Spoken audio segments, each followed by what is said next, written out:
En poste à Bruxelles, le haut représentant de la coalition pour le Sahel a pour mission de porter les voix des pays membres du G5 Sahel auprès de l'Union européenne. C'est pour restituer au chef d'État, membre de cette institution, les résultats de sa mission que Dr Dime Adoum a entrepris cette tournée.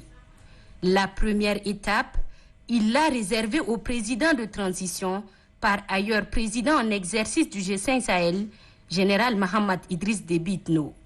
Au cours de cette audience, le haut représentant de la coalition pour le Sahel a énuméré point par point au chef de l'État les actions susceptibles de rendre l'organisation plus dynamique. Vous savez, le Tchad a la présidence du G5 Sahel et l'idée ici, c'est de redynamiser la gouvernance du G5 Sahel, d'organiser un sommet des chefs d'État où une présidence va être exercée par d'autres personnes.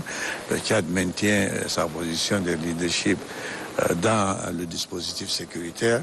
Le Tchad a autre problème aussi, il va gérer sa situation, mais je pense que nous avons les opportunités et l'occasion de saisir pour éviter que la communauté internationale se lasse un tout petit peu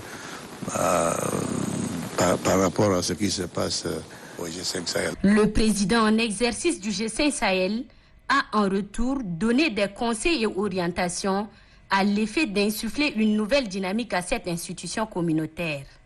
Des orientations ont été données. J'ai pris bonne note. Je pars dans d'autres pays pour porter le message aux autres chefs d'État. Un sommet sera organisé et la gouvernance du G5 Sahel va être réchauffée davantage.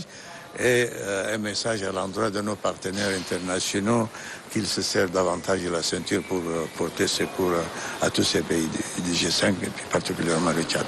Pour rappel, Dr Dime Adoum a été désigné pour assurer cette fonction de haut représentant de la coalition pour le Sahel auprès de l'Union européenne le 16 février 2021 à N'Djamena, en marge de la conférence des chefs d'État et de gouvernement du G5 Sahel.